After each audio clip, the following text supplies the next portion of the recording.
Welcome to the live stream, everybody. We're just basically, I figured today is a good day to do a live stream with the MDX ALGO community here. So we're just gonna take a look at market structure, take a look at the MDX ALGO indicators. Everybody can feel free to ask questions about the indicators, about my trade style, the settings and features of the indicators, anything like that. Feel free to ask questions.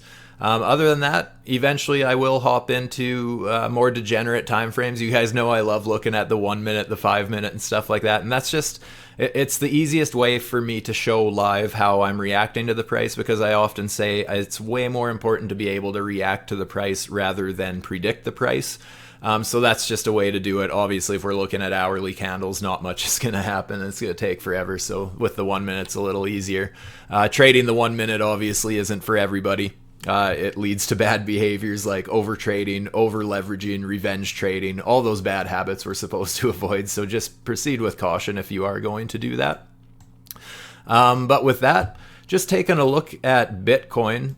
For those of you who have been tuned into my channel or my streams, you know that I've been watching basically this green support trend line as well as this red trend line. And I think since back here, basically, as we were taking this little dump, I was mentioning that I was really expecting at some point we get a third touch point along this red trend line, and that has absolutely played out very recently here, just a day or two ago.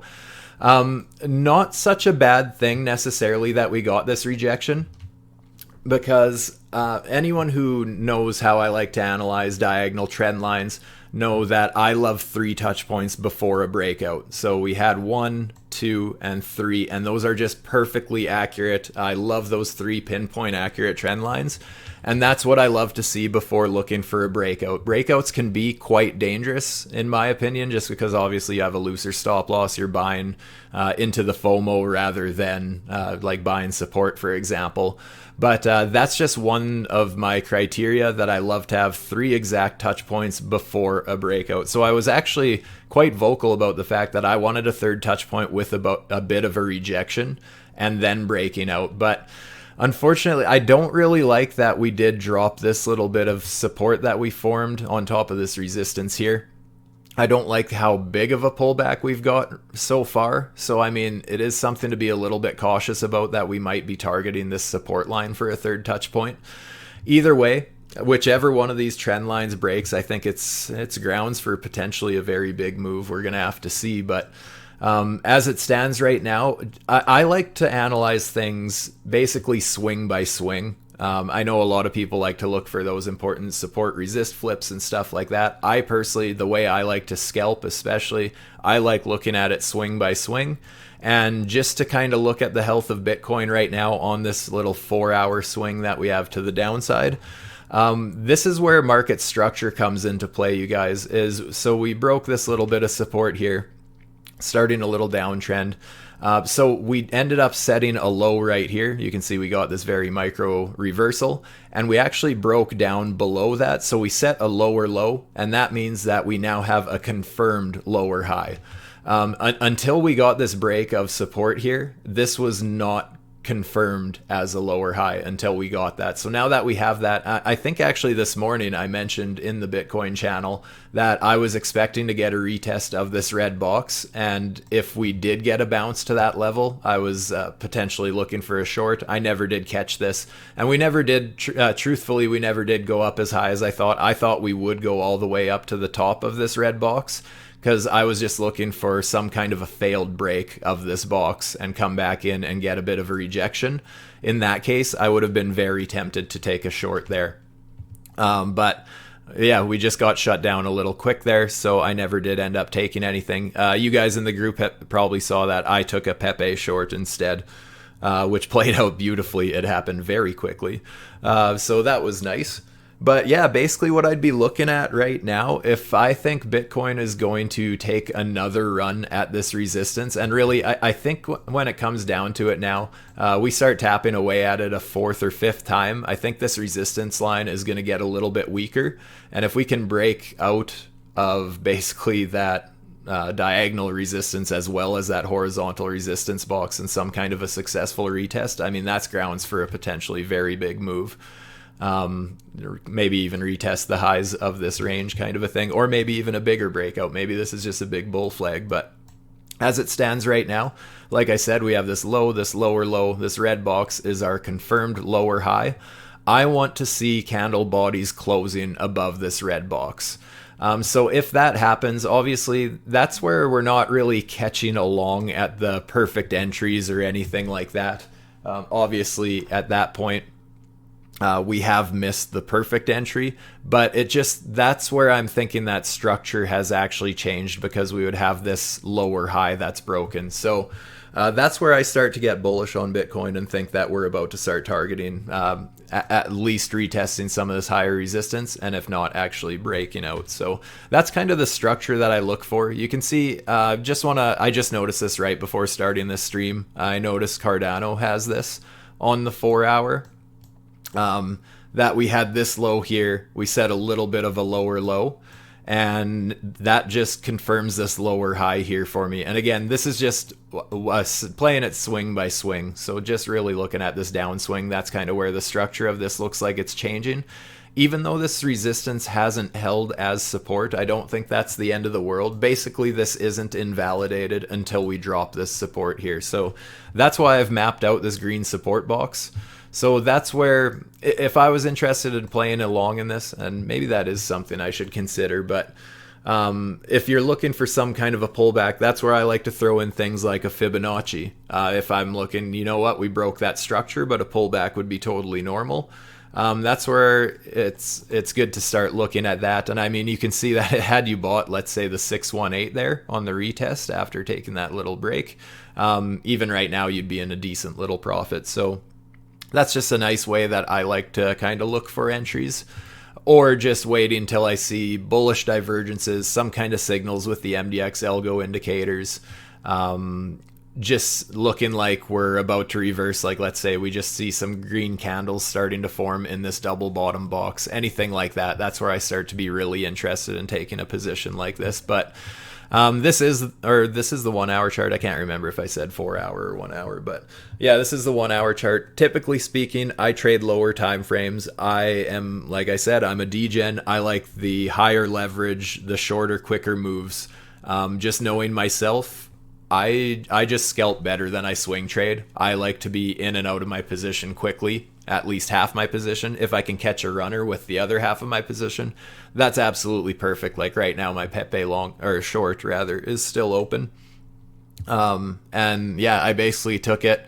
This blue dotted line here, just kind of the top of when it looked like we were just topping out, basically making a continuation. Like we dropped this structure back here, and then we just started respecting it as resistance. So it just looked like a good time to pull the trigger, basically. Could have had a nice tight stop loss, basically just above this level back here is kind of how I would have treated it. So yeah, after that dump, I closed half of my position really quickly, have the other half running with a stop at break even. And yeah, I would absolutely love to see something catch my eye where I want to take an additional short here. I would love to add back into my position, because right now I'm in a position where I can't lose now. So I realistically, I could update this stop loss quite a bit at this point, but I'm just leaving it very loose because I just like the relaxed approach where I can add to this position comfortably. But if I do choose to do that, I will make sure that my stop loss is still in a little bit of a profit or break even. I'm not just going to add to my position and open myself up to a bunch of risk or anything like that. So that's kind of how I treat scalping. I just love to take profits very quickly on the first half, or if not 3/4 of my position, and just try and catch a runner with the rest, because that can just put you in a nice relaxed position.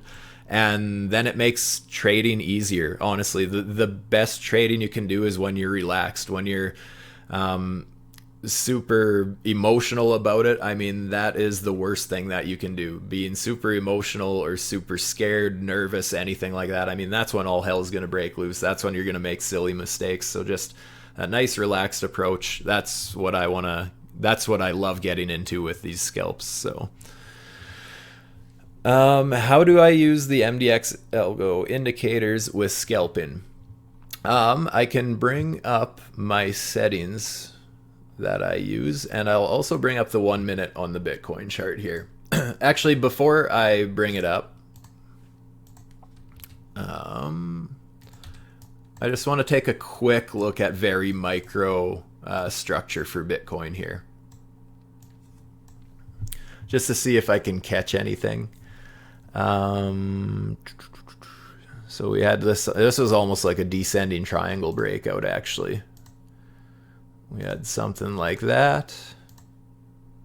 This is obviously Captain Hindsight. This doesn't help us for now, but look how well that take profits would have worked. That is just a textbook chart pattern right there. Beautiful descending triangle. That played out so nice. But yeah, so this would be one of those cases, really micro-analyzing things. After we lost this support, we set a low here. Just because it's a green candle, I'm just considering it a little bit of a bounce, so I'm going to consider that a low, and we obviously broke it with a lower low, so this would be basically our lower high. That's kind of a messy one because there's not much going on there. This is really reaching, but that's where I would basically treat this yellow line like our lower high. So it is nice that we got some candle bodies closing above that level. That's definitely potential for an early warning sign that this trend is reversing, because it did break that little bit of structure. Let's just zoom out a little more though. I just want to make a little double bottom box. Ooh, that was a nice little double bottom as well. So the chart pattern lined up with a level of support there for a double bottom. That's a nice little bit of confluence there for sure. 5 minute. Yeah, what do we got going on here?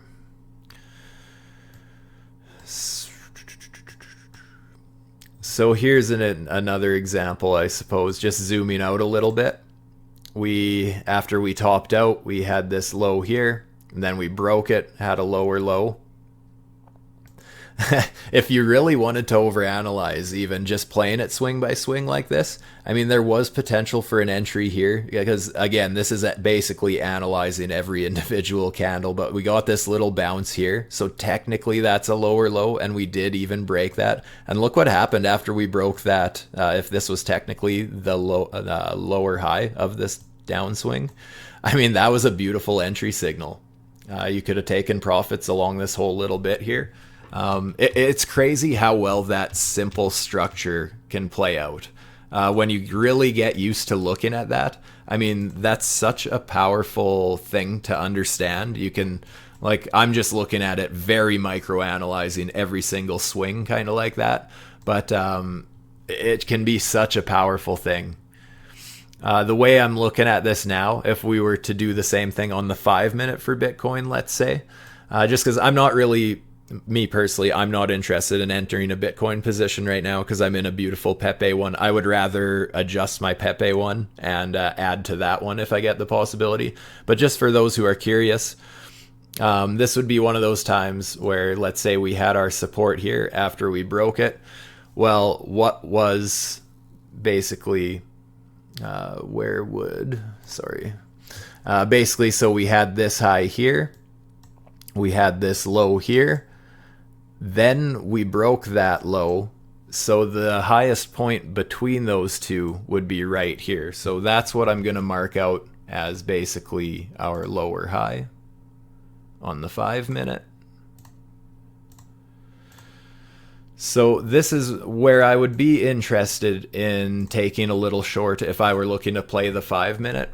I would like to see the price actually get all the way back up to this red box. And I don't like just blindly setting orders either, guys. When I trade, and I make this very clear in every video, way more important to be able to react rather than predict. And what I'm talking about is I want to see what Bitcoin does if it were to get to this level. And it might not, because the shorter time frames, I mean, it's absolutely possible we're just treating this old support as resistance, so it's possible we just reverse right now.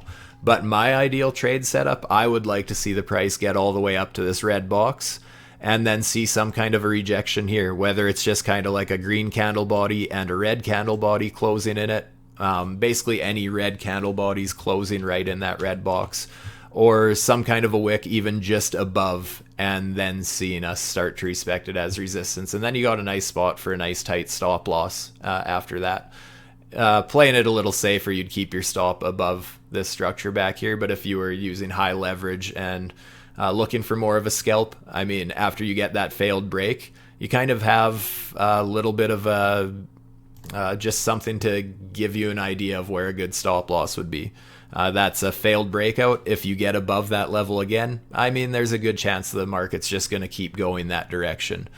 One thing that I like to do to try and avoid getting wicked out in that situation, if the price did get this failed break like I was talking about, I like to make a little bit of an upward sloping resistance line. So just to give myself that little bit of wiggle room too. Obviously, if it was up here, it'd still be good. But that's kind of what I do. I just, rather than keeping it a horizontal resistance, if there's a failed break, I like to adjust it into a little bit of a diagonal resistance. So that's not for everyone. That's me. I like diagonal trend lines. Not everybody does. So really depends what you're used to. It's always important to do your own back testing. Find out what works for you, because I mean, we could have the exact same indicators, the exact same signals, the same settings, the same trend lines, and we could trade this completely different. So it really is important to do some back testing, and that's where you can use this replay feature. You do need a paid version of TradingView, but this replay feature, you can just go back to anywhere in the chart, slap it on there, and then the chart will play out as if it's live, and you can kind of test like, hey, I have these 3 rules before entering a position, and then just kind of journal how it goes. If basically every time you see that setup come to light, just see, would you have made a profit or were you wrong? And then you can kind of get at least then you can keep math behind at least that way it's a little less gambling, right? Because we're more taking our probabilities. So if you know that, hey, I have this trading setup and typically it plays out about 80% of the time, it really helps you keep emotions at bay and kind of just keep your head on straight. So back testing, very important. Yeah, I can bring up the MDX ALGO indicators now. I'm just going to clean up a few things here. Me scalping with the indicators here, I have a few different strategies. Let's just bring up my... Actually, usually I like the 1 minute when I'm scalping, so that's probably what my settings are for. For my settings personally, and there is no magic numbers. Again, it really comes down to what works for you and what catches your eyes the best. But me, when I'm scalping, I like to play the 1 minute. My trend 1, I use the volume weighted moving average on 21, and that's the 5 minute. And trend 2, EMA 1 hour. I don't know why I do one of each. I've used the EMA 1 hour trend before when I was trading longer time frames, longer by like 15 or 5 minute time frames, and then just started using the volume weighted moving average as well. And yeah, I just like those two together. And that's honestly, that right there, these trends is probably my favorite thing about these MDX indicators. I think it's such a powerful thing to, like, a lot of people see trading the 1 minute as very degenerate behavior. But what I like about it is, even though I'm on a 1 minute chart, I can kind of have an understanding of what's going on the 5 minute or the hourly, for example. And like right now, for example, they played a very significant role here, where as soon as we had the 5 minute trend and the 1 hour trend above us, I mean, obviously then at that point it makes more sense to be looking for scalps short, because that's just what the trend is doing on the longer time frames. And I've talked about this in a couple of my streams, and this doesn't always play out. I've had this lose on me before too. But one thing that I really like as well is you'll notice that I keep my charts fairly clean. One of the only things I have on these indicators is these reversal warnings. That's these orange W's. Something I really like to use those for is just noticing which way they're trending. Knowing which way a market is trending is obviously super helpful when you're trading. And those W's, and I haven't checked, but I'm sure the other signals can probably do the same thing, is they just really help point out when a trend is shifting. Like you can see here that as soon as these W's were trending up, but as soon as these top W's switched directions, it was a very good indication that the market was about to dump. And you can see that even the lower W's, even though these are bullish reversal warnings, they were still trending to the downside. Each one was lower than the next, so or than the previous. So once again, just seeing these W's just pointing out the trend for you can be a very good confluence. Again, that's not going to work out absolutely perfect every time, but it's beautiful as far as finding confluence, in my opinion. I've seen this play out so many times now, and that's why I've been talking about it in my last few streams. Because really, if you enter a position, let's say on this second W here, and you just basically keep your stop loss above the previous W, that's just kind of how I treat that as a scalping strategy. Again, take it for what it is. I haven't used it a ton because that's something I've just started noticing probably the last 3 or 4 weeks or so. So I haven't vigorously backtested it, but I have noticed it play out a lot. And I mean, right now is a perfect example. It just dumped beautifully. So just the 5 minute and 1 minute you trade, right? I do trade other time frames once in a while, but honestly lately I found that I trade the 5 minute and the 1 minute better. I have a hard time relaxing if I have a position open for too long. So that's where I just really like those quick trades where I know that, hey, this is what I'm seeing right now. I get in a trade as soon as basically I can watch it live, and I can start locking in profits within 10 or 15 minutes usually, or something like that, if I'm in a winning trade. And then at that point I can update my stop loss and I can relax a little bit. So I just personally really like trading the shorter time frames. Most people do a lot worse doing that. Just a heads up, I'm not saying it's the right thing to do. It totally depends what works for you. But I just prefer trading shorter time frames. But like I said, I'm known to be a bit of a degenerate. So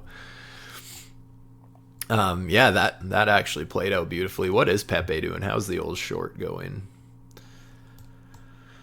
There's potential for support here.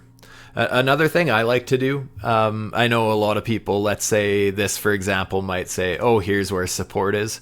I personally like to do boxes, basically the entire wick of where we've kind of found a local bottom. Like for now, this is where we bottomed out. I like to take that whole wick area and basically treat that as a box of support rather than just the very bottom.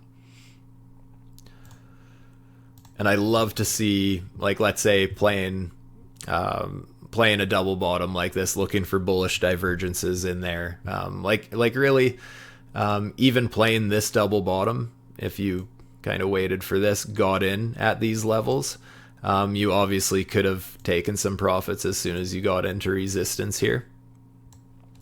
But something that's nice about that, and something I love about these indicators, just another strategy, is when all the indicators line up. Because I've only been talking about the ALGO 3 basically so far. But when you see the ALGO 3, the oscillator 4 up top, and the oscillator 5 down at the bottom, when they're all flashing green like that, and that's actually why I changed my candle colors. I don't know if you noticed that, but my candle colors are inverted. That's just because I love when you see, a bunch of green, bullish pivot there, a bunch of green down here, the money flow is even green, and then we have these bright green candles at a green support box I mapped out. I just love to see all the green kind of flashing together. I just love when all three of these indicators line up, and that's exactly what happened when we bottomed here. Obviously, we got this bullish pivot, green candles, oscillator 5, big green dot, green bullish divergence as well. This line here, that's making bullish divergence between here and here. So that's just a beautiful textbook double bottom in my opinion. I obviously never took the long there. I'm playing this short for now, but that would have been a nice little scalp too, for sure.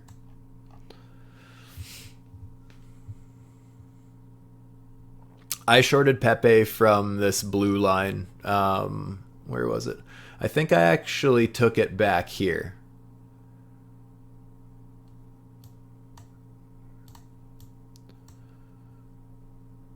Because if I remember correctly, I was watching this support level basically. Just a bit of a downward sloping support line there. Basically, as soon as we started closing candle bodies below that, that's where I took a bit of a short and just had my stop loss up here. But then we obviously just got this continuation pattern.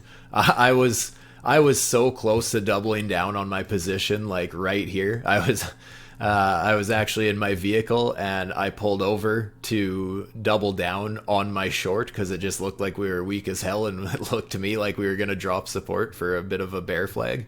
And yeah, I ended up closing half my position instead because it just nuked within that 1 minute. It was beautiful for my position. I can't complain. It played out very nicely, but it's too bad I never got my double down in there.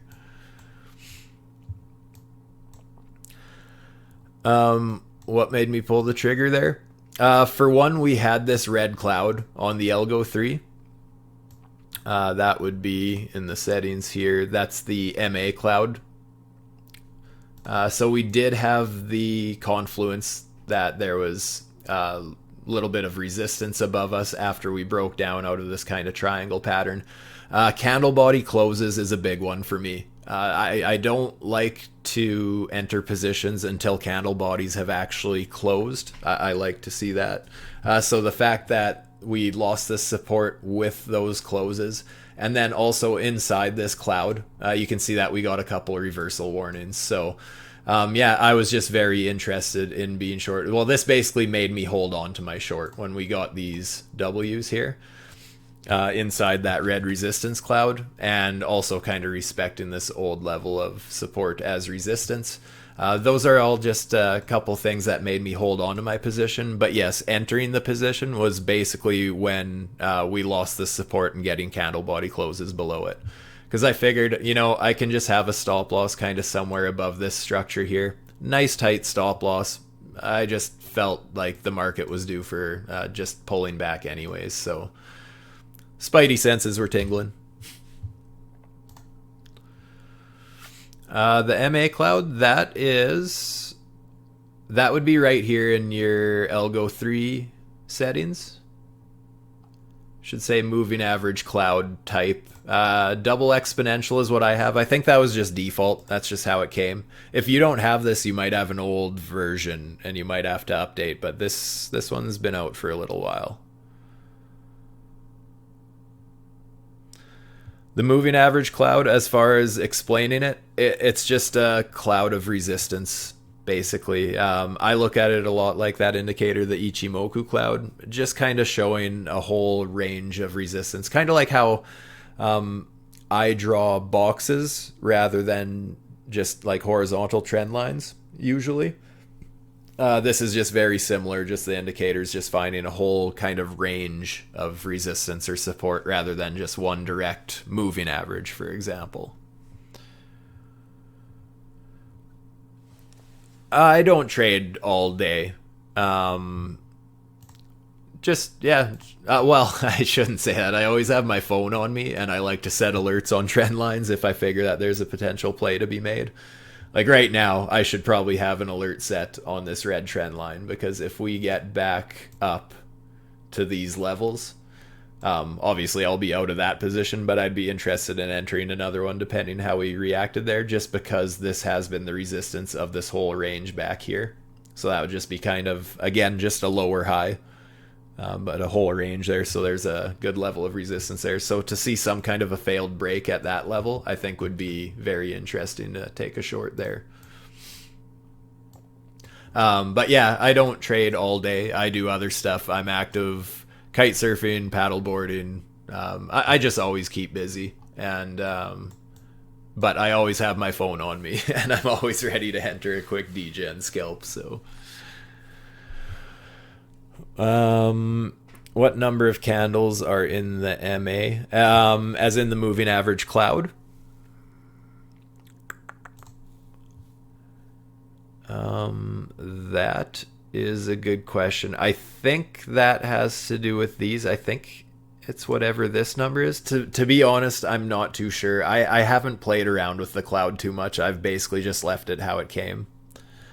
I'm not sure exactly how it's calculated, to be honest.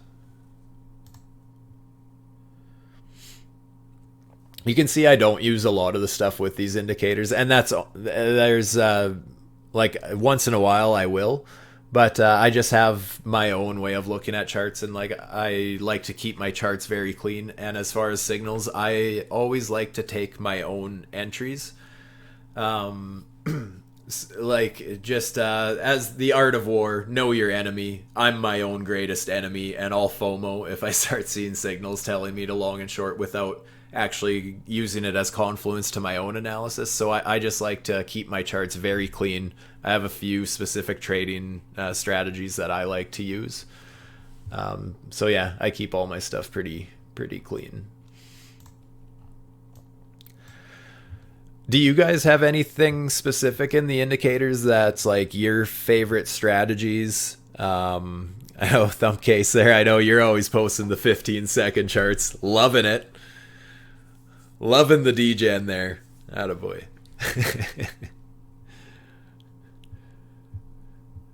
And yeah, you load up a whole bunch of MDX Algo 3s if I'm not mistaken, correct? So you can add a whole bunch of these trends, because as the settings are right now, you can only have 2. What he does, you guys, is loads up a bunch of this indicator, and then he can have as many trends as he wants, basically. So he likes to have 6 trend lines up at a time. So yeah, when you can get a whole bunch of different time frames lining up like that, and let's say everything's kind of crossing bullish, I mean, that can be a very powerful signal when you have all that confluence there. I'm worried that if I tried to do that, I might get confused a little bit and start FOMOing into things again. But I can definitely see how you could create some crazy strategies with that.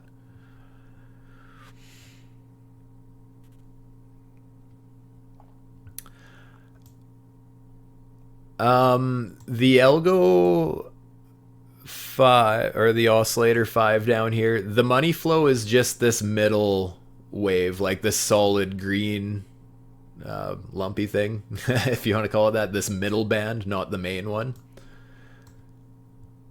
So the Oscillator 5 isn't entirely based off the money flow. The money flow is just this middle band. The Oscillator 4, I'm not sure exactly what's going on here. I believe this is kind of like the Bollinger Bands.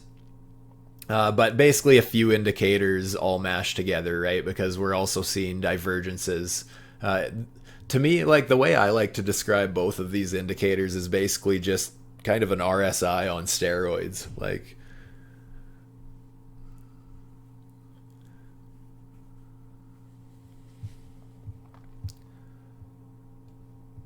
see, that was, I wonder if that might have been another good long signal actually on PEPE here. The fact that the Oscillator 4 had, again, that bullish pivot into the green zone here, bottom of the bands. We had some bright green candles, again, at my support box with a TP if you were short. And again, a bullish divergence here on the Oscillator 5. So there's a decent little bit going for a bullish swing there. I feel like I already missed it. That's the thing with trading the 1 minute too. Like I said, I'm more comfortable in a short right now anyways, but as far as trading the 1 minute, you have to be very reactive. It's a very active trading style. You're not just hawing over it and pondering for 5 minutes before you enter a position. You kind of need to be planning ahead. Because basically when that 1 minute candle closes, I mean, it can take off very quickly, whatever move is going to happen. So, but it looks like there would have been a decent little scalp there. What would have happened there before we got this little reversal warning? I mean, it's only 0.5% or whatever, but with a little bit of leverage, I mean, nothing wrong with that for a scalp. What's the money flow doing here on PEPE? Looks like the money flow is flipping green too. not a big juicy cloud, but if you really zoom in, it's starting to flip green there. I still just don't like to fight the trend here. And the fact that we never really made any structure on the way down here makes it a little harder to break a high or low structure, or a lower high, sorry. Like if we had some kind of, let's say we dumped here, found some kind of a bounce, and then kind of started setting lower lows, then at least you have that structure. So if you broke this level, for example, then you could more start looking for those bullish scalps. But the way it is right now, I mean, our lower high is way up here. And that's actually, I want to go back to that lesson on structure, is a lot of people would say, well, here's our lower high, right? The way I look at it, that's not really a confirmed lower high yet until we would lose this low. This is currently our lower low. If we drop this, let's say give it something like this, then at that point I would consider this our lower high. And then if we broke this level, I would consider us bullish. That's obviously looking a few steps ahead, but that's just how I'm kind of looking at structure right now here.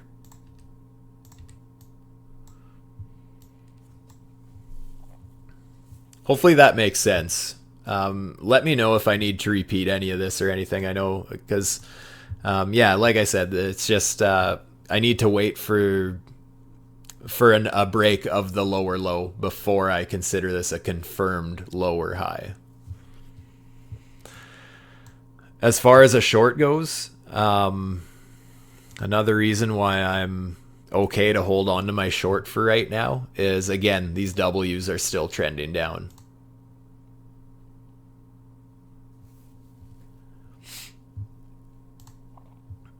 So that's another reason I don't want to flip out of this short too quick. The W is a reversal warning, so just think warning. That's this guy in the settings. They should disappear in a sec. Yeah. So again, these W's, I just basically like to use them to help me point out the trend. The fact that the obviously the W's that are on top of the candles are bearish reversal warnings, and the ones below are bullish reversal warnings. But I still like to pay attention to which way they're trending, and you can see basically ever since right here, I mean, this, we had our W, a lower W, lower W, lower W, lower W. So the trend is still down. That's one of my favorite strategies lately with the ALGO 3, is just using those W's to help confirm a trend.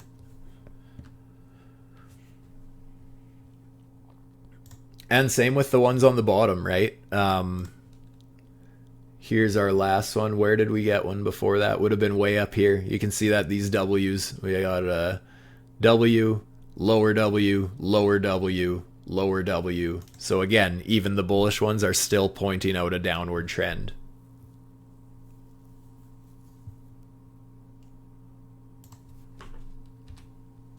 So that's kind of why I'm more into looking for shorts right now also.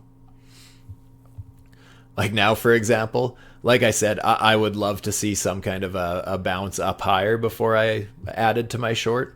But let's say we get up here and we just have another W that's a little lower than this one. Honestly, I'd probably add to my position. Actually, I think I'm going to get ready to do that just in case it happens. But the nice thing about this position that I'm in right now is if that happens, if we get a lower W at this point, then I can basically update my stop loss. I'd still give it a little wiggle room, and I'm only going to do it if the next bearish W is lower than this one. In that case, I would update my stop loss to basically somewhere in here and basically double down on my position. Hope to catch another continuation. Hopefully that the W's are still trending the right way.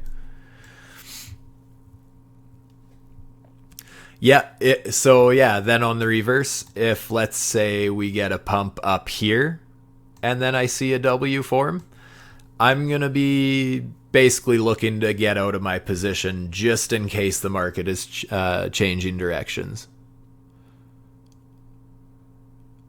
Same with, or, you know, we just get some kind of a bounce, higher W, especially if we get a pullback and then we have a higher bullish W. I would take that as at least a warning, right? Even if I'm not going to take a bullish position on that, I would actually, yeah, I would close my short position if I see that. Just in case.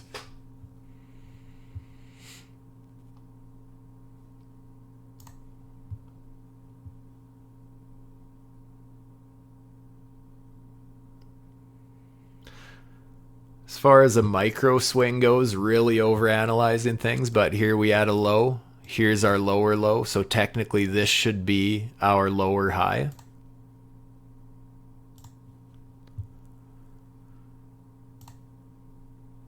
So, I mean, right now actually doesn't look like too bad of a time to take a scalp short.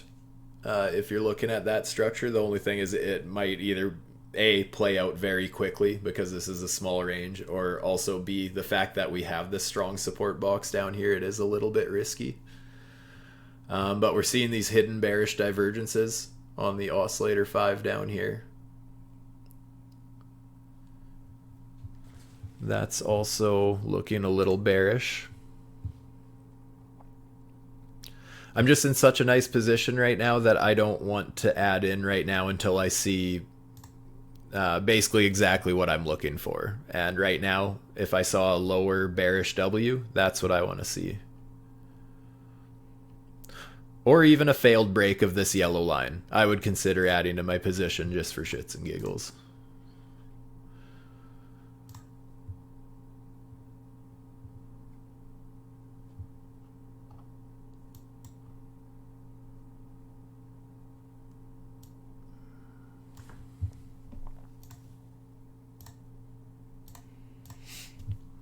Anyone else in any positions?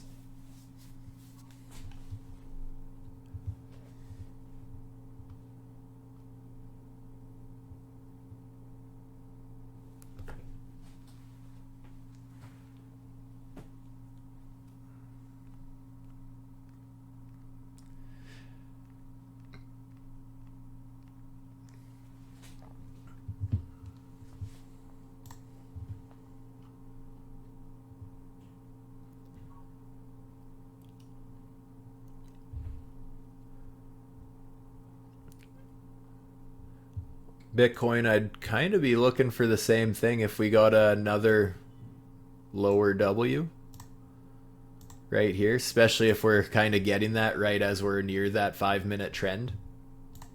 There's a little bit of resistance confluence there. Same with that moving average cloud. If we saw a reversal W with that, that could be a nice setup as well. In that case, you would just basically, if you're playing that strategy, you would have your stop loss basically somewhere above this structure here, or above the previous W rather.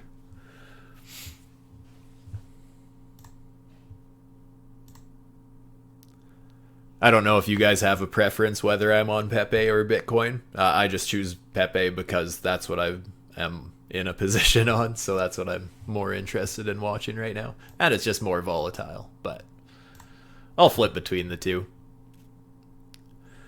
I haven't. I was thinking about Mong today. I haven't taken a position on that in a while. I was meaning to take a peek at that. Let's take a peek.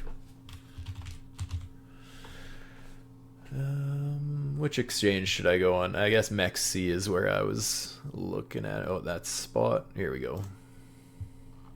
Oh. Well, whatever I was watching up here sure played out good. Let's just... Ooh, that's rough. I don't know if this is the oldest chart or not, but it looks like it's got a decent amount of data here.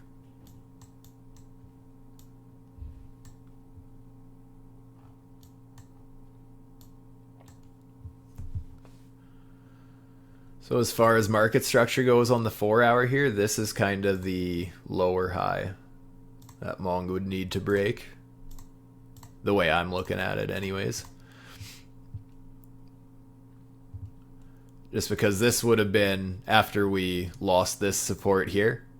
We did get this little bounce here, so really reaching and overanalyzing once again, but that's what I would consider a low, just because we did get that little bounce, and then obviously broke it for a lower low, so that would be our lower high. So if the candle bodies can close above that level, I mean, it might make a great run. However, if it got some kind of a failed break, I would absolutely be willing to short that.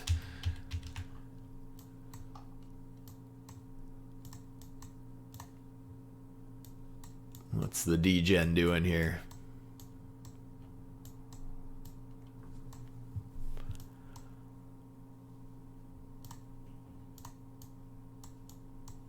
As far as a 1 minute, that's kind of the level I'd be watching.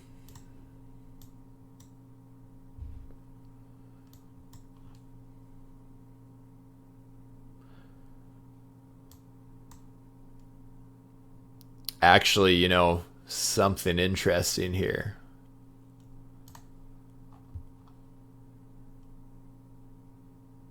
Never mind, it's not super clean. I was gonna say we do have this high here, higher high, so this would be our higher low, and we did get a nice double bottom there. So there is a potential bounce there. The only thing is, like I said, this isn't super clean. Since it got so choppy up here, I don't know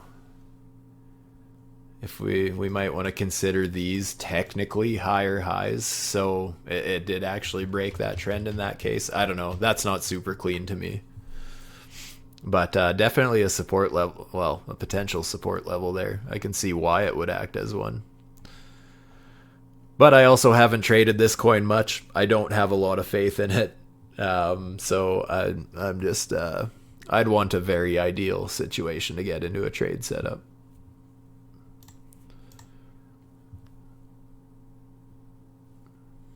Oh, it can go down lower.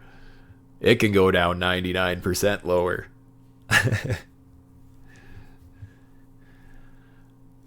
Well, technically 100% lower, but yeah. Oh, they can go lower. You can definitely lose 99% and then lose 99% and then lose 99%, etc.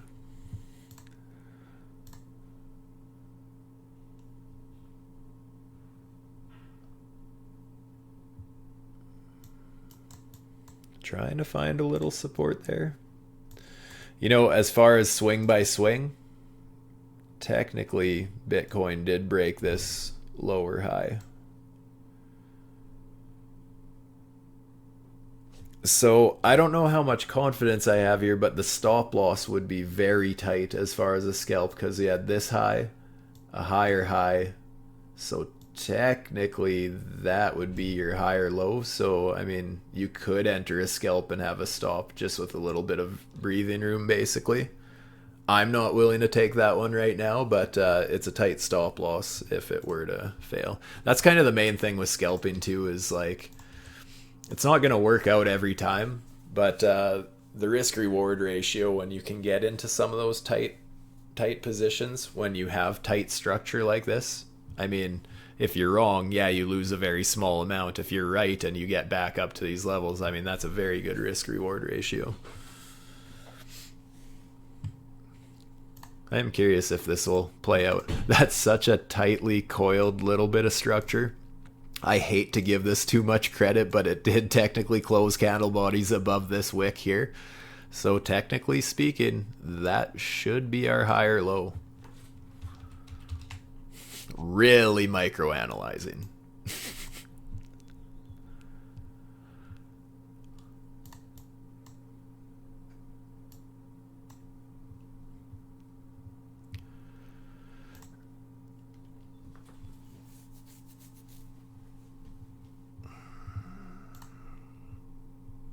Come on, Pepe. What I would love to see right now is a failed break of this red line with a W on it. That would be ideal. And I am going to preset an additional entry on my phone here just so I'm ready if it happens.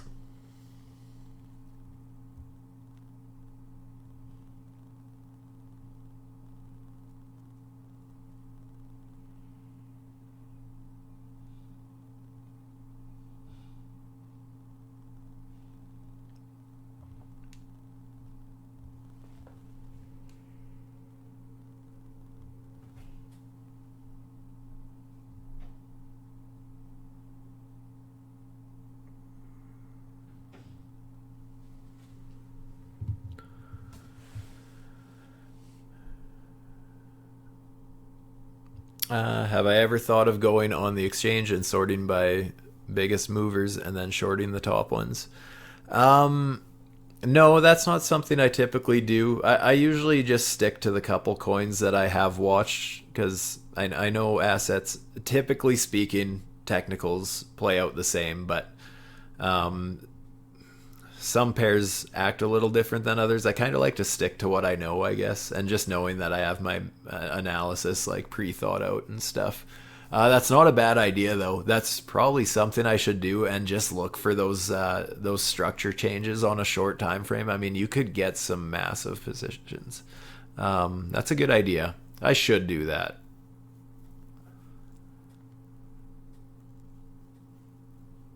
Only short meme coins. Yeah, I've mostly been shorting Pepe lately. I will long it as well the odd time, but lately I've just been shorting it.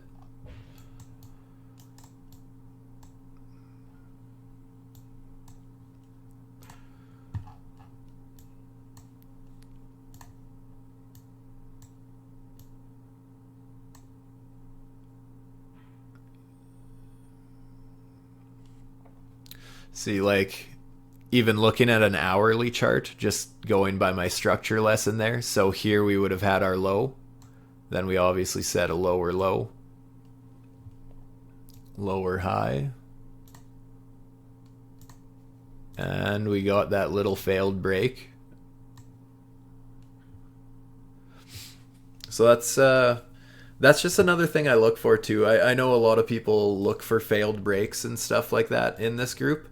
And that's just kind of one of my criteria for looking for it too, is knowing that the structure is going a certain direction. So just if I was looking for a failed break at this level, I'm looking at it there just because we do have that trending lower market as well. So that's just something going in its favor as well.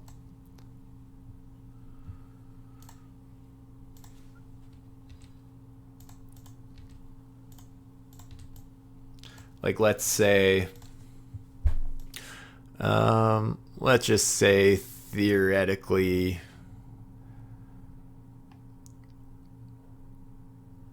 we have a chart that looks something like this.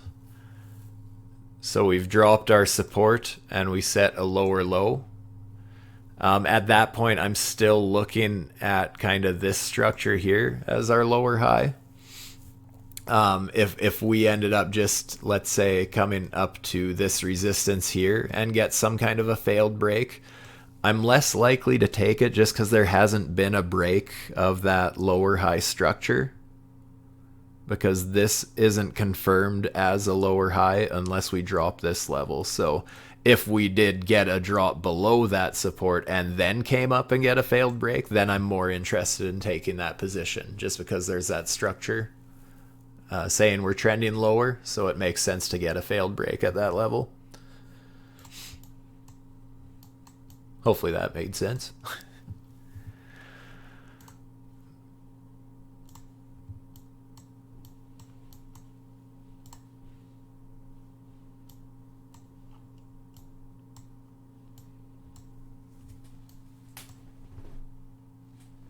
I'd really like to see another lower W here, but I was planning to go and start making food here soon.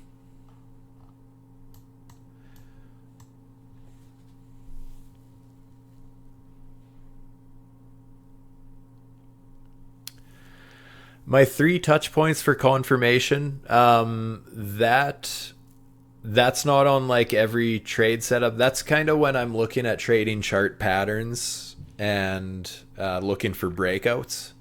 That's kind of where I look for 3 points of confirmation. If I was looking for a failed break, for example, I would actually lose confidence in it if it got a third test. Because the first time you get that failed break, it's most likely that it's going to pull back. Whereas the more you start testing that resistance, the more chance you are to break it, right? So, but yeah, I personally love 3 exact touch points when I'm looking to trade shapes, like looking at triangles, wedges, anything like that. I love the 3 touch points before the breakout. And I'm sure not everyone does that. I just find that there's more likely, if there's only 2 touch points on a trend line and you just smash right through it right away, I tend not to give it as much credit because I find it fakes out quite a bit. Where you might just end up, like let's say you break out of a bullish falling wedge, but it only had 2 touch points on the resistance first. I find it more likely you're going to get shut down at the lower high in that pattern rather than actually getting a true breakout.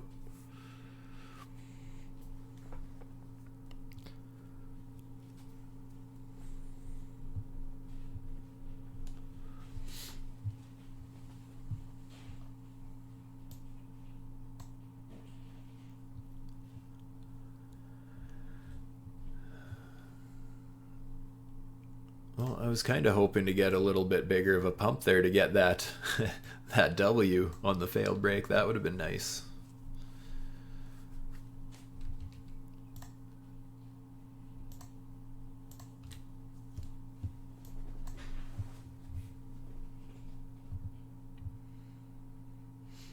But I'm ready for it. Like I said, when you're trading things like the 1 minute, it's pretty important to be quick, be ready.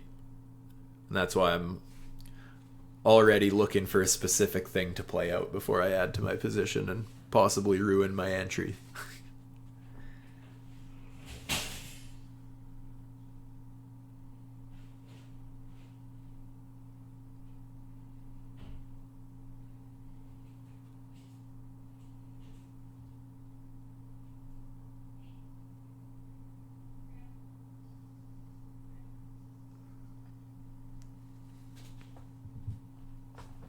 I really wanted to add to this position for you guys in this trade or in this stream, but don't want to force anything. Like I said, last stream I did take a small loss because of this exact thing. I was waiting for something specific, and I jumped the gun. I knew I wanted to enter a position around a certain level, and it was much like this. It was almost exactly like this. So we had the lower high, and it was on Bitcoin.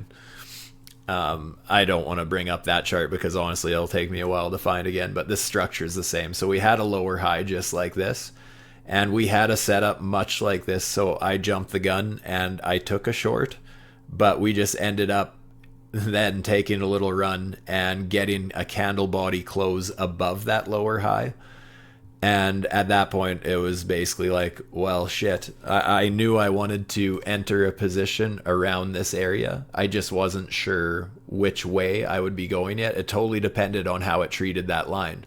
I knew that if we broke that structure and closed candles above it, I figured there was a good chance it went to the upside. Whereas if we saw, red candle bodies kind of just wicking up to the line and getting candle bodies closing against it kind of is where I was looking for a short. But I jumped the gun. It did pump the way I expected it to if we got the close above, but like I said, I never waited for it, so it was a mistake. I was vocal about it in my last stream that I was like, well, I was vocal about the fact that I was taking a stab at it because I was impatient, and that was the wrong move to make because trading's obviously it's important to be patient.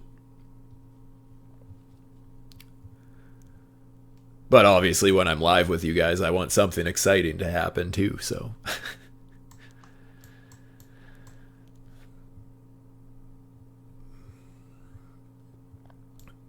Does that kind of make sense? Everyone's still clear as mud when I was talking about the structure there, how it changes like that. waiting for lower lows before a confirmed lower high. Same thing in reverse, obviously waiting for a higher high before you have a confirmed higher low. That all makes sense. And as well, that W strategy, the trending Ws, because I do think there's some value there. I think it's great confluence to have.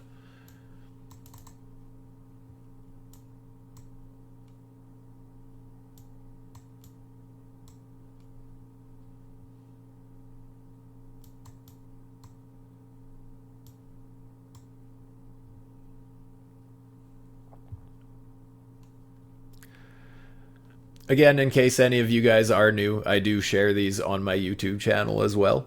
Just in case you miss it, or miss my videos, or want to go back, or missed a part of a video, or just if you like my analysis and you want to see my shorter videos as well. It's all here.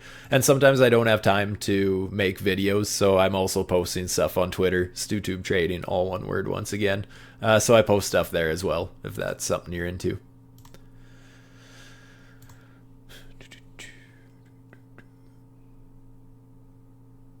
Yeah, Bitcoin's not looking super strong as far as that little break. I mean, technically, with the break of this structure here, the invalidation is still way down here. But if you're looking for a true degen scalp, I mean, you could keep your stop just below here. I think that's a little riskier already, though. Just because technically these candle bodies are closing below this little structure here. So that might be an early warning sign. I just think that this isn't too clear for me yet. I've honestly been having better luck trading Pepe than Bitcoin lately. I just keep trading it. It's more volatile, and honestly, it just seems more predictable. I don't know if it's because there's more noobs trading it. It's less impacted by serious players, maybe. I don't know. It just seems easier to trade to me lately.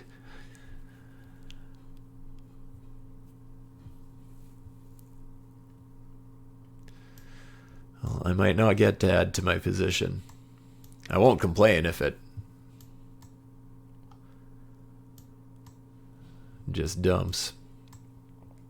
Another thing I would consider, actually, before I wrap up, I just want to give you a heads up what I would consider as well. Let's turn that off. If we start getting green candle bodies closing inside this green box, I'd be tempted to stab at a little hedge long.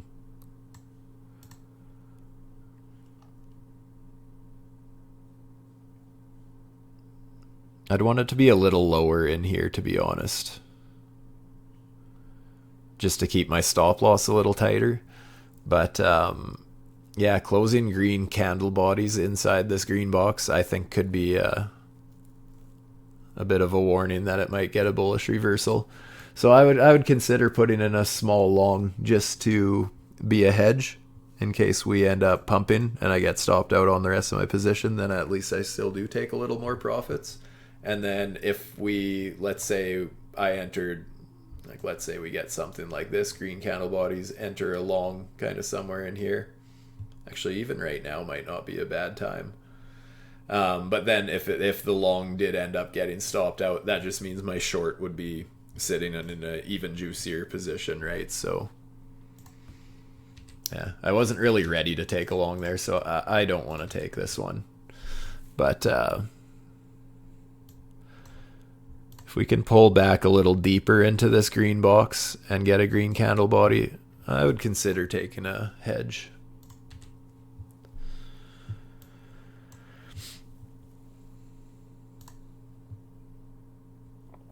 Well, we got a bullish reversal. They are still obviously trending down. Oops. Here was our last bullish one. Oh, and actually, yeah, I guess we have to wait till the candle body closes too. They'll flip on and off until the candle body, or till the candle actually closes.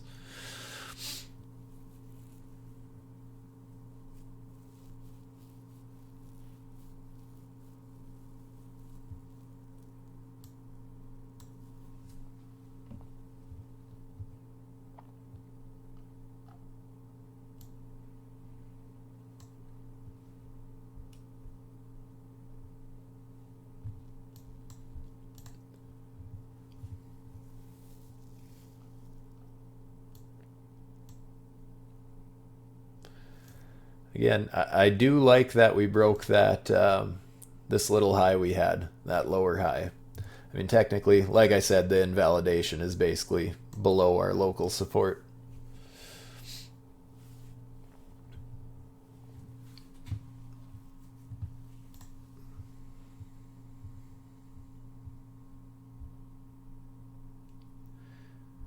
I'd be interested to see how Bitcoin looks if it gets a pullback right now.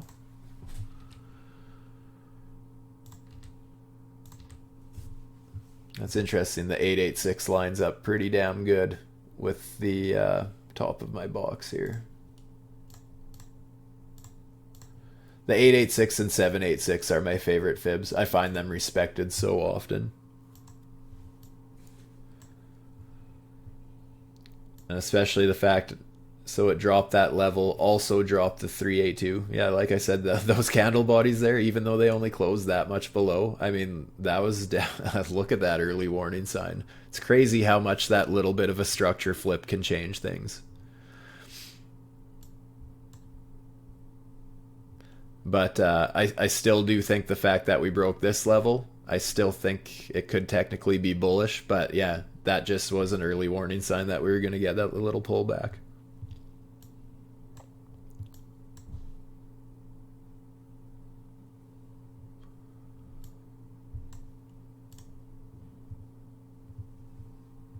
Come on, Pepe, go to zero.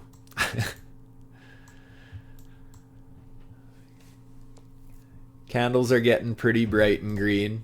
Oscillator 4 has a bullish pivot. Possible reversal warning sign forming. Oscillator 5 has some green dots and stuff. The money flow's red, so that's a little bit of a red flag, but the indicators are all looking pretty green right here. Again, if we can just dip a little deeper and get some kind of a green candle body close, I think I might hedge along.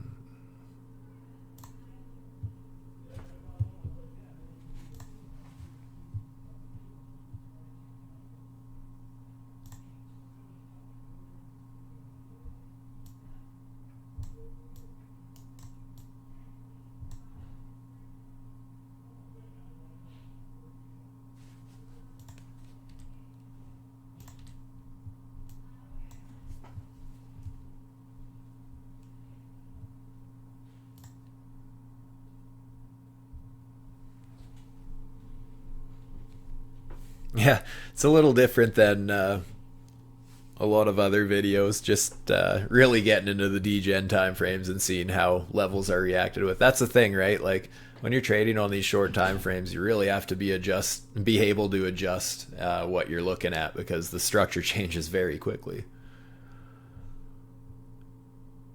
Oh, nice.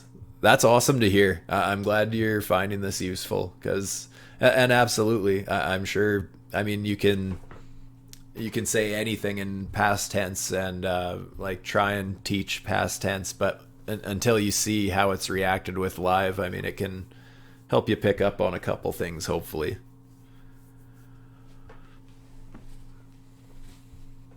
And hopefully I'm not steering you wrong. I hope I don't say something that makes you take a turn that all of a sudden you start looking at things different and it doesn't work for you. Like I said, everyone has their own strategies. So like everything I'm saying here as far as structure and stuff, go back in the charts. Like I said, back test stuff. Use this replay function if you have a paid version of TradingView. I think back testing is so important. I know nobody likes to do homework and shit like that, but it can be so important. Just helps you relax when you have an idea of a mathematical idea of what your probabilities are.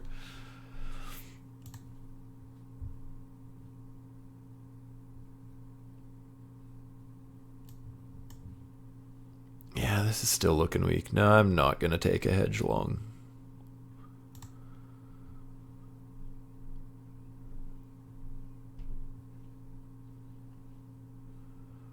Even though there's a lot of green flashing, there is a lot saying that we might see a little bounce. I just it looks so weak. We're testing this support so many times. Even if we get a bounce, I just can't see it turning into much. More interested in shorting this red line.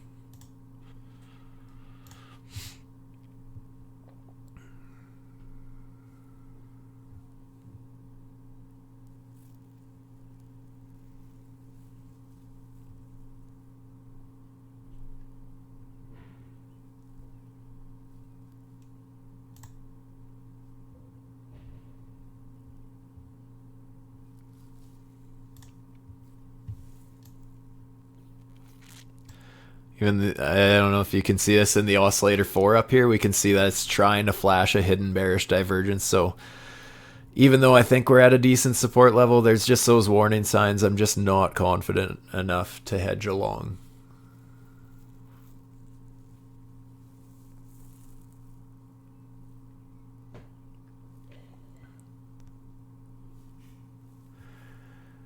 Yeah, exactly. The bounces are getting smaller. We're just tapping away at it. Generally, as you tap away at a level, the weaker it gets. So, yeah, I just don't have a ton of confidence in this support holding.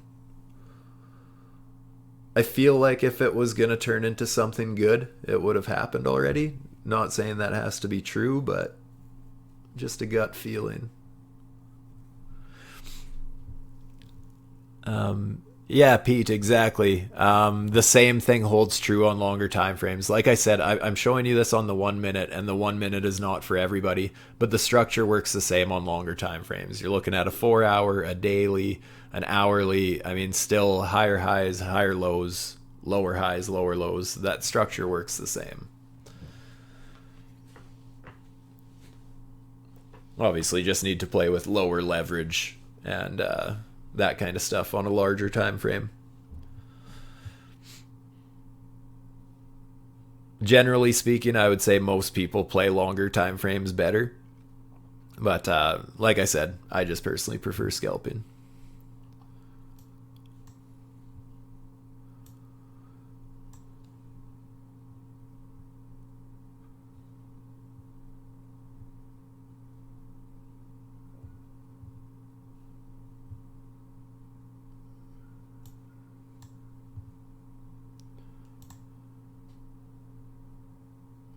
Like, it's really trying to find support in this green box. I'll give it that. I can't rule it out. I'm just not confident enough in putting money behind that.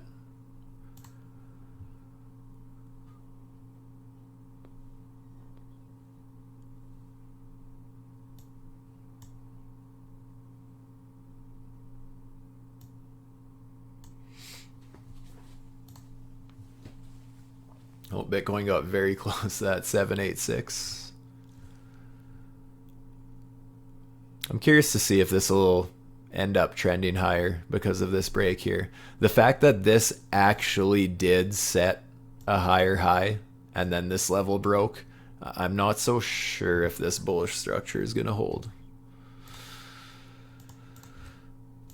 Like I said, I really like to go swing by swing. So, I mean, it was potential there to get something, but the fact that that structure changed again immediately, yeah, everything's looking weak. I just want to hold on to my PEPE short for now.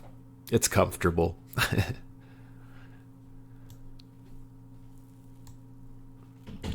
think I am going to adjust my stop loss a little bit, though, just so I lock in a little more profits if anything takes a quick spike or anything.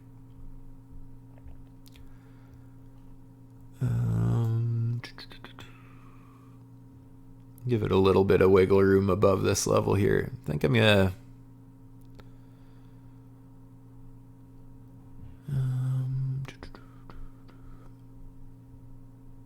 yeah, right about 1266 seems about good, just to make sure I lock something else in tonight, worst case scenario.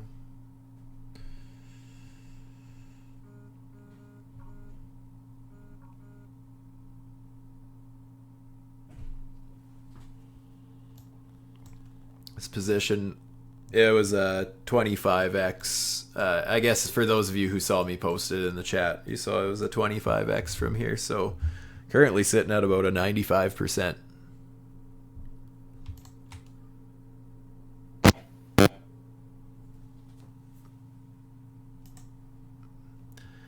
Generally speaking, yes. As you tap away at a support level, like usually if a support level is going to hold, I guess it just gets some kind of a good reaction. And I mean, if the reactions are getting smaller and you're just not getting that reaction that you want, I mean, that probability just kind of disappears.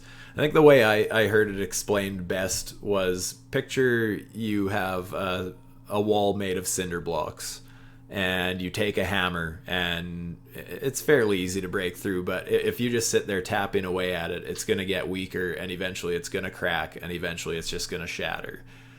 Support and resistance is kind of the same, that just the more you tap away at it, the weaker it gets. It does look like it's trying to get something, but I am hoping to get some kind of a failed break up here. I'd love to add to my short.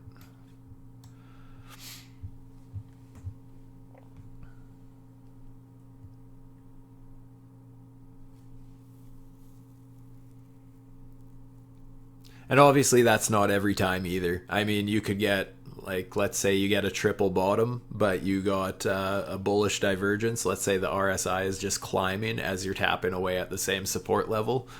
That can be a little bit different, I guess. If you're getting more buying pressure coming in and the price is at the same level, obviously it can go the other way too. But generally speaking, yes, the more it gets tapped away at, the weaker it can get. So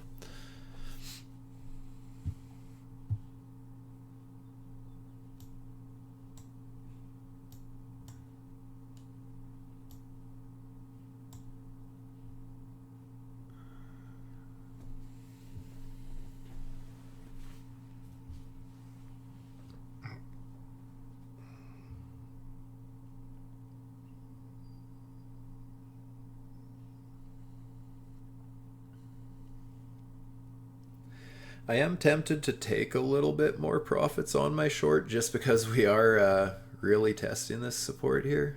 I'm not going to quite yet. But like I said, even if I take more profits in this level, nothing wrong with that because I'm in a nice profit. But I can always add back into my position if we get some kind of that failed break or the lower W or whatever.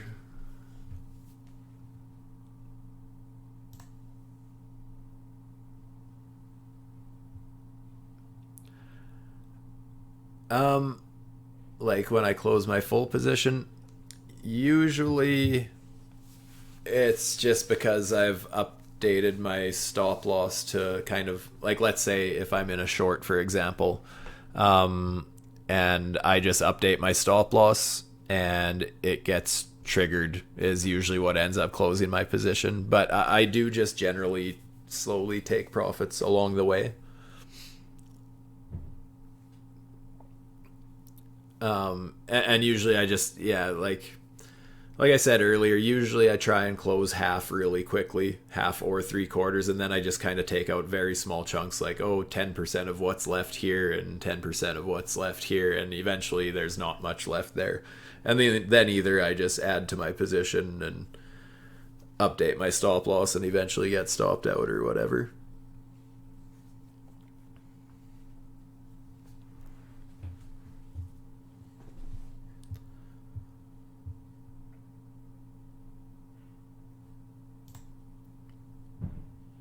So like this one, for example, I updated my stop loss to about here.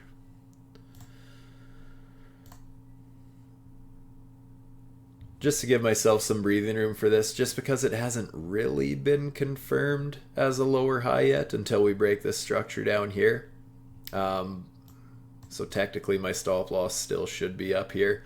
But just because I want to take more profits, worst case scenario, after I took nice profits, I really don't feel like taking a loss for no reason.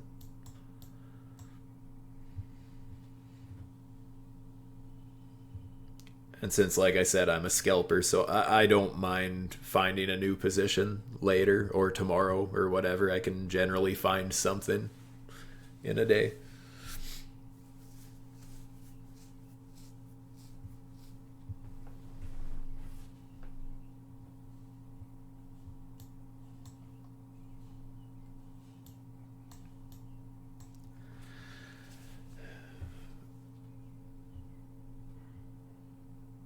I'm getting hungry here, but every time lately I wrap up my stream, the market seems to just explode one way or the other, like 5 minutes later. And right now, I would love to, if it nukes here, I'd love to catch that live with you guys. And like see, even again, like it looked like we're trying to find support there, but still just struggling.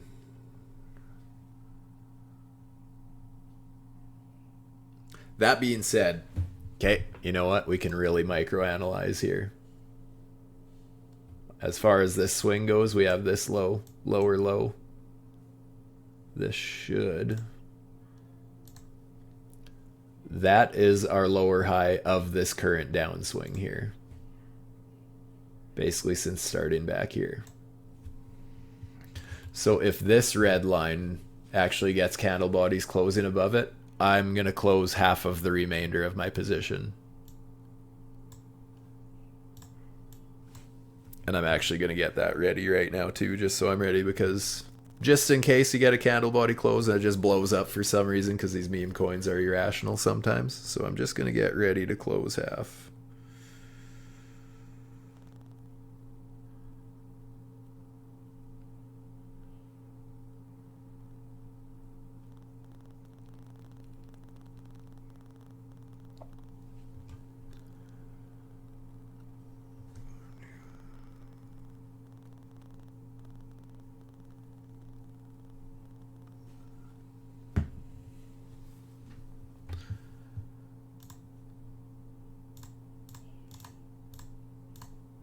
We'll make that one yellow because it's not a serious level of structure, but it is the structure of this swing. So if that breaks, yeah, I want to just lock in some more profits.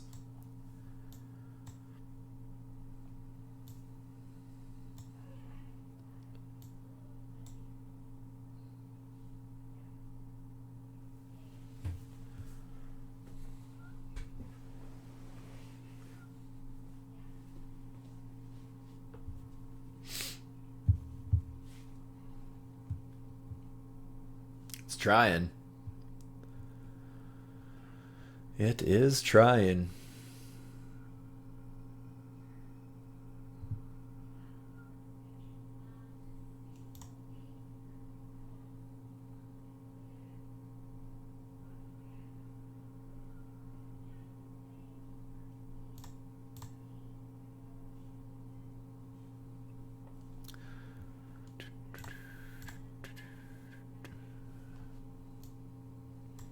Even if it does break through, you can see that it is struggling with it right now. It does kind of look to me like it is going to break through, especially after finding support in this box. But you can see that it's clearly respecting it right now, even if it breaks, it really is acting as resistance.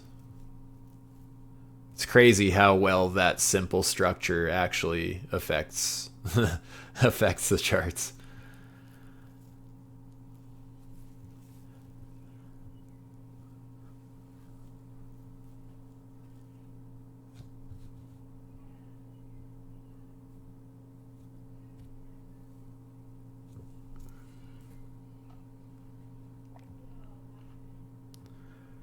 I'm hoping it goes back down. I'm hoping we get a nuke straight through this.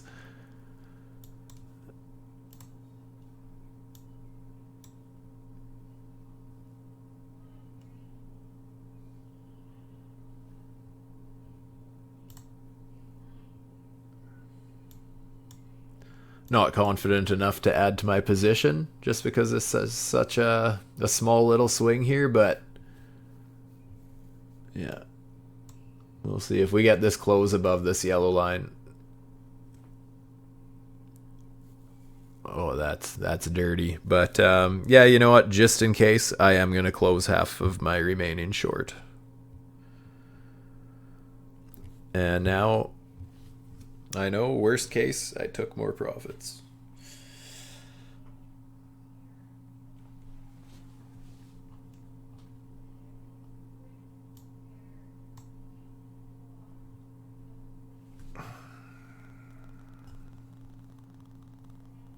Yeah, I don't want to close all of it.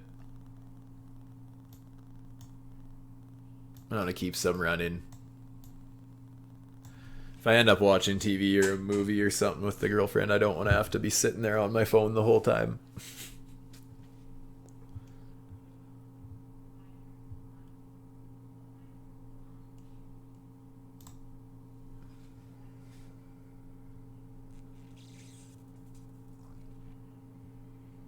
Yeah, that could be a failed break. Hey, oh yeah, that's nice. Sitting right on top of the hourly trend.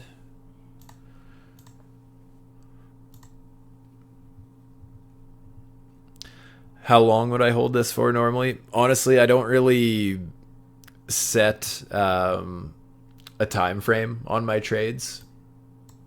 Just basically, if I can hold on to a position like this right now that I've locked in some nice profits and I don't have to worry about it, the longer I can keep this open, the better.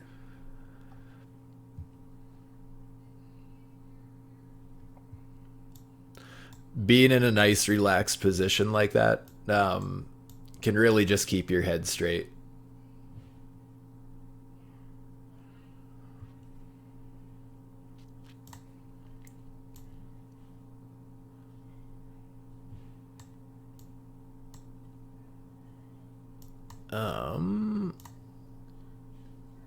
EMA 21 1 hour.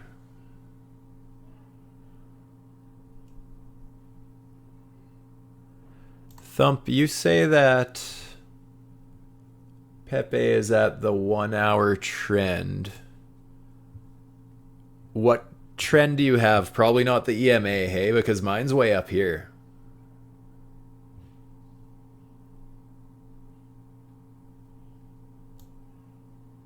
Maybe you have the volume.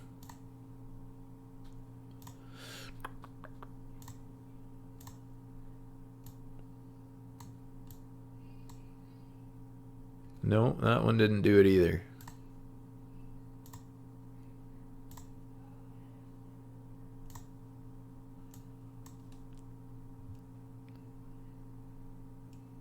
Or oh, did you just mean a failed break in general, not on the indicator?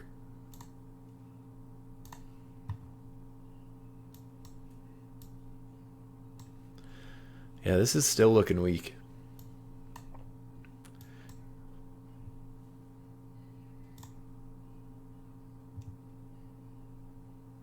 Oh yeah, failed break of the trend line. Yeah, yeah, sorry, I got confused there.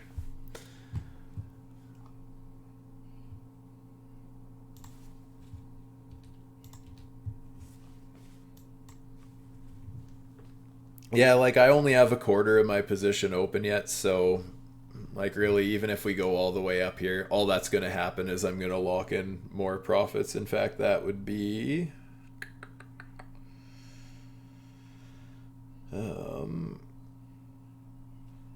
edit.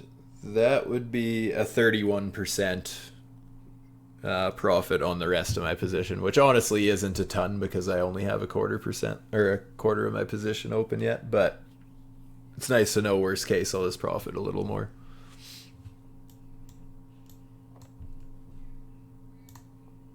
Oh, there we have it, Leggies.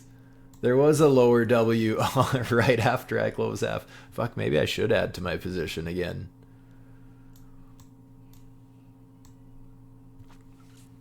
You know what? Screw it. I'm going to add a little bit back in, even though I just took some out. Like I said, my stop loss is in a profit anyways.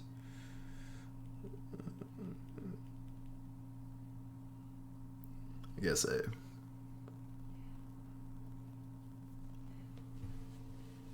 And then I'm even going to tighten up the stop loss a little more. Whoop. Still a little bit of wiggle room above the higher W there.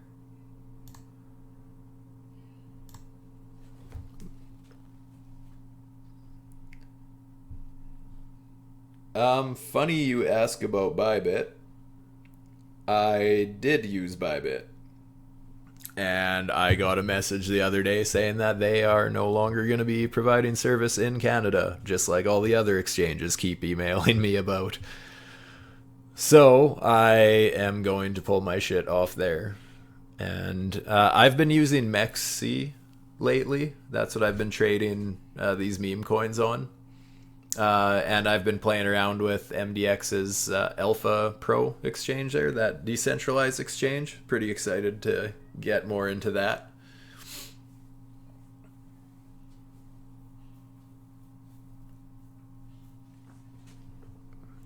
When I signed up to MEXC, they never needed KYC or anything like that. The only I just had to turn on my VPN for the 5 minutes it took me to sign up, and after that, I don't even need it on to trade there anymore. But yeah, Bybit's pulling out of Canada. But I mean, I've been saying that was going to be a thing for months now because I've been getting so many emails from every random account that I've created over the years. They're just, oh, we're pulling out of Canada, pulling out of Canada, pulling out of Canada. So Canada is hard on crypto. They, I think it's mostly the leverage trading that they don't like. Because I know even when I first got my account a few years back on crypto.com, I know that I was expecting them to allow leverage trading. I know they have it, but I couldn't access it on my account because I'm from Canada. So I think there's just certain laws in place about leverage trading. Which I say is totally bullshit because I sure had to pay a bunch of taxes based on my capital gains. And they had no problem taking that tax money even though they say I'm not allowed to do it. Interesting.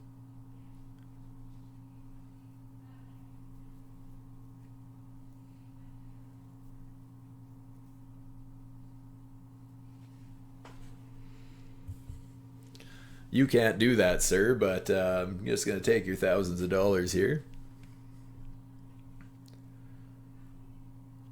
So we're going to have to see, like I said, with the lower W's, we should still be good other than as long as we stay below this previous W. So that's why I have the stop loss just above here.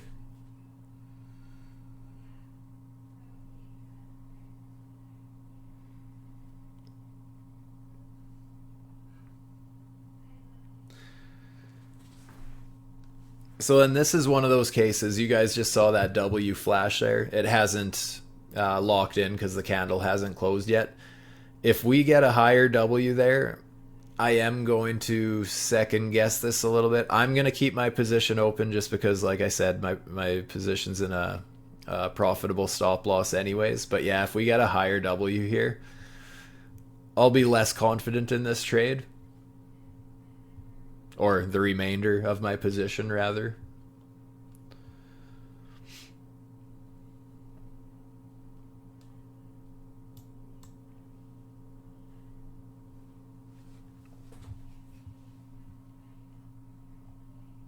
And I mean, let's face it, eventually the trend has to change anyways, right? But you can see just from up here how well that does work as confluence. I mean, how many did we have in a row either way?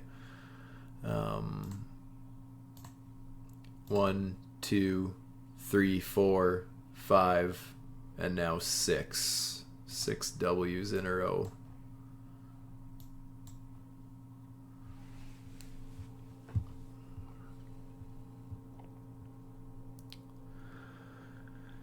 What would make me flip a little more bullish isn't so much this, like, yes, this higher bearish W would be that bit of a warning, but it's more so if we got like a bullish W and then a higher bullish W, like setting the higher lows rather than the higher highs like that, I think would carry a little more weight too.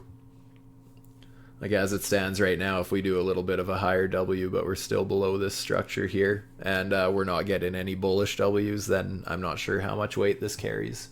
But it's definitely a warning sign. I'll give it that.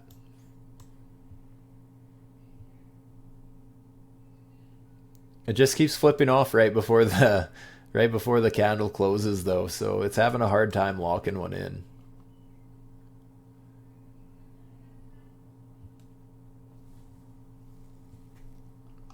But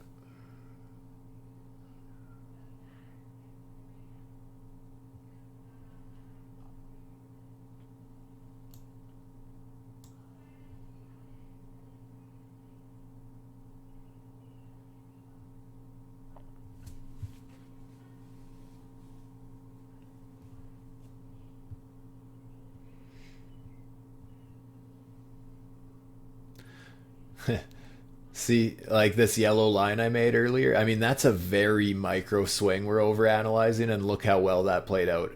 Could have caught a scalp there. Like I said, I'm not interested in the long, but it's just crazy how well that structure flip works.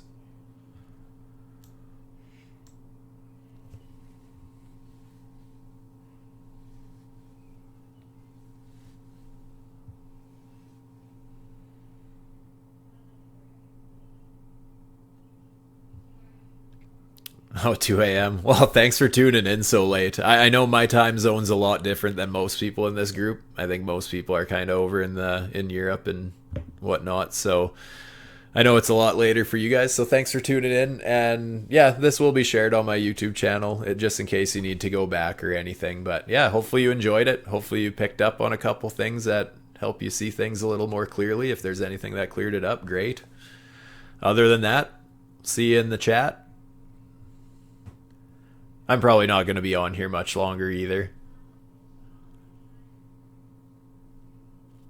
Like I said, getting hungry. It's about 7 p.m. here.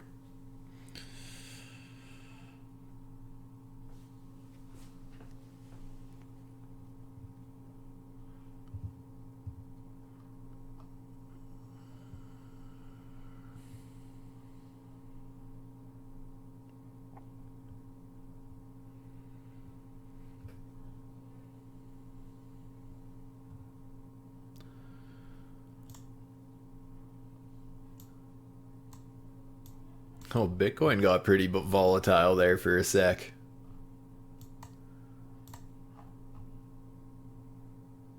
Little failed break though. Never even got a 5-minute candle close below this green box from earlier.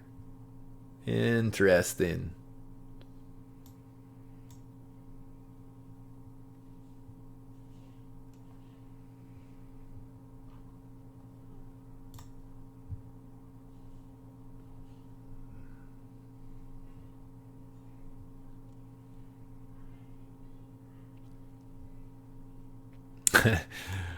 The night owls are out. 2 a.m., 3 a.m. Yeah. Yeah, you guys, I won't be on much longer either. I'm about wrapping up too here, so we've been going for quite a while, and these streams take a long time to upload when they get too long, so I guess I'll just keep you guys posted with how it's going in the old group chat there anyways on the Discord. And yeah, hopefully you guys enjoyed this. Hopefully you enjoy seeing it live. I know it's a little bit of watching and stuff, but yeah, hopefully it's a good to be able to see somebody analyze it live like that, just seeing how I'm reacting rather than just predicting or Captain Hindsight, right? Actually doing it live.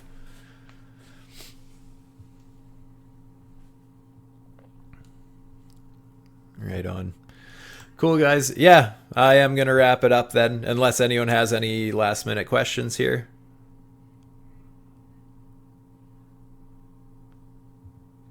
You know where I'm standing so far. Basically, if we come up to this red dotted line on Pepe at 1262 here, I'll be stopped out on the rest of my position. Other than that, I'm hoping it nukes to 0.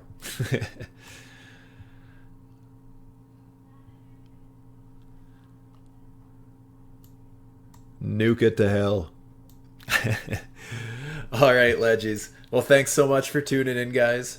If you're not live with us right now and you're watching this on my YouTube channel, do me a favor, hit that like button and subscribe if you appreciate getting these insights and being able to join us. I know it's not live for the people checking it out on my YouTube channel, but still go over a lot of good insight. It's nice to see, like a lot of people here were saying, it's good to see that live reaction. So yeah, hopefully you all found this useful. Like I said, if you did, give me a thumbs up, subscribe to the channel if you haven't. With that, I'm out. Stay safe, my friends. Peace.